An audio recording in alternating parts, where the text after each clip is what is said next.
Hey everyone, Infinitestatic here. How's it going? The whole reason why I'm even making this video is because of the fact that I know that there's a lot of hype going around about Beyond Light and Cyberpunk, and I also know that Cyberpunk has had a delay, and I'm gonna talk about that and why I think it's a good thing.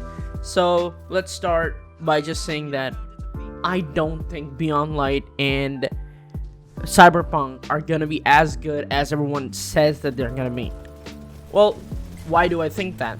First off, it's more of a thing where I am developing that perception for myself because I need to do that. If I end up just overhyping the game, a game is never gonna meet my expectations. If I ever let my hype get out of control, it's never gonna meet my expectations. I've always noticed that most of the stuff that the community comes up with, anything that's related to gaming, always has been better, in my opinion, than what the devs came up with. All the theories and stuff that come up have always been better than whatever the devs came up with in their writing, gameplay, whatever it might be. So, in my opinion, I think that that's why hype kills, and that's why I stopped getting hype for most things, not just video games. That also includes movies and stuff like that. Now I want to list out some examples that really did get fucked because of the hype. Most of these games are not terrible games, but the hype for them was so high that they could never, even if they were like the best game in the world at the time. But yeah, I do have to admit that all of these games had some severe flaws, especially at launch. I think the best example of this is No Man's Sky. No Man's Sky was a game that had the amount of hype behind it. If I had a penny for every time I saw a video about why No Man's Sky is gonna be so good, I'd be a fucking billionaire. But that's the thing. No Man's Sky at launch was getting lampooned. It was getting shit on like crazy. And now it's loved by almost every single person out there who at least has played it recently. And it's made a comeback in a way. Fallout 76 is kind of in the same ballpark, except for the part where everyone just hates on it. Even I think the people who play it. That game, when it launched, it was super buggy. Both of these games I never played at launch. I have not even played Fallout 76. But some of the games that I have played, let's talk about those. Batman Arkham Knight. Batman Arkham Knight was a game that I had been waiting for ever since I played Arkham City. I played Arkham City in 2012, and I loved that game. It was crazy amazing to me. And I have played that game at the very least 50 times, start to finish, the entire campaign. Arkham Knight, I remember, had some really badass trailers. And the one where Batman hops in his tank before going out and taking out Penguin, that's so dope. What happened to that? That section was completely just never in the game. Obviously, a little bit of it was there, but the suit up was not exactly the same. The suit up was not in like Wayne Tower, how you would feel like Batman when you do that. It was just like on the mission, which I'm not exactly a big fan of him doing that because that kind of kills the immersion. The trailers were so amazing, especially the father to son one. That one, in my opinion, was the embodiment of Batman in video games. That was such a great trailer. And then not just in video games, that was a trailer that embodied Batman as a whole in all media. And then, when the game launched, it starts off great with the scene where you have a cop just at duty, and then the fear toxin thing happens, which Scarecrow lets out.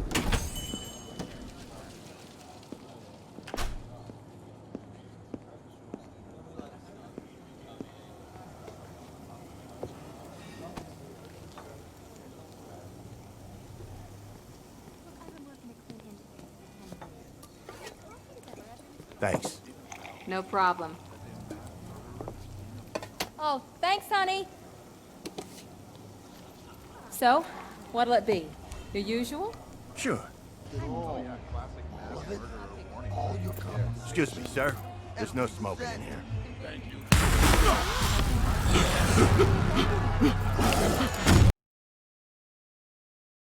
And that basically makes the cop kill people.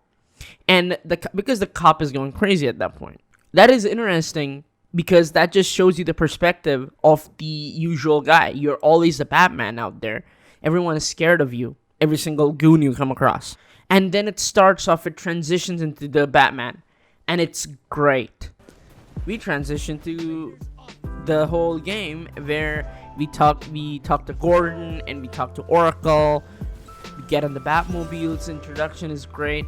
But then the game had so much padding in it. I think one of my biggest complaints with the entire game was the Hush missions. The Hush storyline was the most interesting storyline in Arkham City, and they messed it up. The end to it was garbage. Then you had the Penguin and Two-Face ones, where for Penguin you had the, I don't know what it's called, but I think they call it the brawler section, or the section where you have combat in it, and that was it. For the Penguin, you always had combat. You never had any kind of a mix-up or anything like that. Then you had the Two-Face ones, where it was always Predator maps. Which, don't get me wrong, I love both of those things. But it's just that it's so formulaic that every single villain has the same style of stuff that we had to do for every single mission. It's just crazy to me. Now, that was the dumbest thing ever. One of the biggest complaints that to this day I have is when Arkham Knight kidnaps Oracle.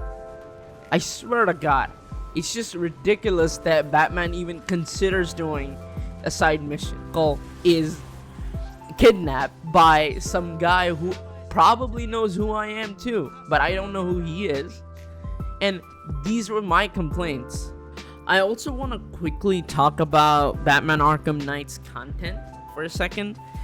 This is something that I am going to be talking about later in a video. Batman Arkham Knight's content, the game was delayed by about 9 months, I believe. And because of this, when you look at the game right now, with the kind of content that we have, it's kind of clear that the game that they released, it was more of a padded game. So when they made the game, clearly the publisher or whoever, I believe, someone like the tester said, this game is extremely short, you need to pad it out. So that's why the October 31st, I believe, that was the date for Arkham Knight, the initial release, and then they forwarded it to like June something in 2014. I think it was 2015. It doesn't matter. So that delay was probably because they were adding more content that was repetitive, and the Hush storyline was just fucked. And then the way how Man-Bat, you just have to climb on him, and I think you just put the antidote in him or something like that. I don't even know. You just inject him with some anti-Man-Bat serum or whatever. Don't get me wrong, I feel like the writing on these is pretty good, most of the quests, but I don't appreciate the way that it's so repetitive. Maybe they could have mixed it up a little bit, right? Some combat sections instead of the only the Predator stuff for Two-Face. And you can just switch that for the Penguin, where you kind of mix it up a little bit. So that's what I think about Arkham Knight's content. And this is why the entire Arkham Knight story, the whole Jason Todd stuff, was it hype that killed this game? For me personally, well, it did not kill, because the combat and the actual game itself, the atmosphere, the love put into it is amazing. But the writing is just, I don't know, it's just kind of bad, honestly. The story does not make sense to me whatsoever. But I still have played the game multiple times because I love Batman. I love all the cast in it, and it's still a fun game. But the story was still disappointing. And honestly, I feel like that was probably that one game that really did teach me to not always be hyped. And that's why I say hype kills any kind of media you would like. Let's talk about Destiny. When Destiny launched, I personally I play Destiny 2, but when Destiny 2 launched, I fucking hated it. When Destiny 1 launched, I initially loved it. Hell, when I played it before launch, that was in its beta, I loved it. The graphics were beautiful. The lighting, the art was amazing, and I wanted to know more about this world. The campaign was just boring, honestly. It was just, whatever. I guess you could say that the campaign was really a result of what happened between Activision and Bungie, and even Bungie itself. I played Destiny 2 because I recently got into it a few months ago. All this time, I was not playing Destiny, and I fucking hated the game. But the lore is so amazing that I had to get back to the game, even though I suck at it. But that's my whole point, that Destiny, because it was shit at launch, and it killed all the hype that people had, that is why I feel like people, it still kind of suffers from the same thing.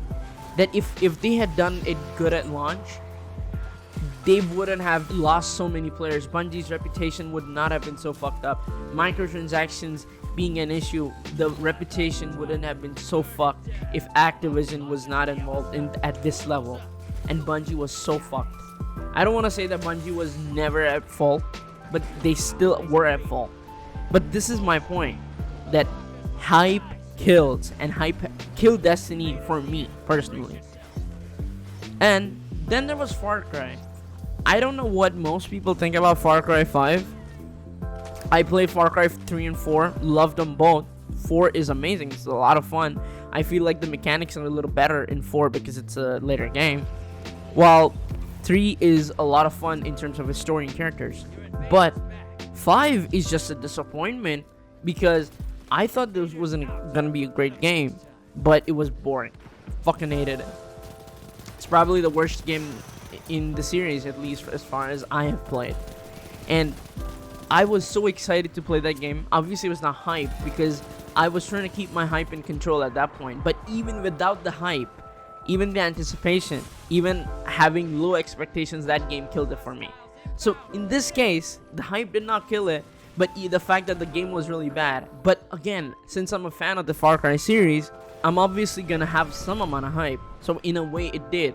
And I guess Halo 4 could be the same, but in a way, I think personally I really like Halo 4's story, but I don't like some of the stuff, that the way they executed it and stuff like that. But I find the gameplay just boring. It's just not for me. At least it's just somehow boring. I feel like Combat Evolved somehow has a better gameplay than Halo 4.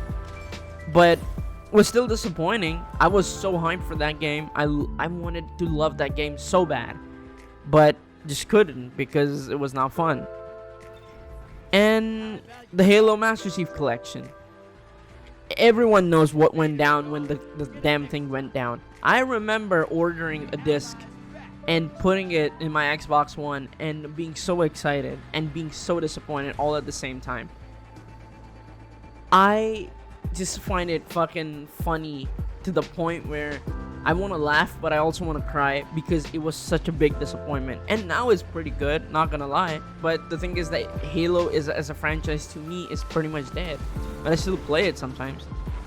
Now that I've talked about all these games, let's talk about the fact that why sending death threats to publishers is a bad idea. Bitch, are you dumb? Pardon me? Are you dumb? So, oh my god, this is just something that I found extremely annoying.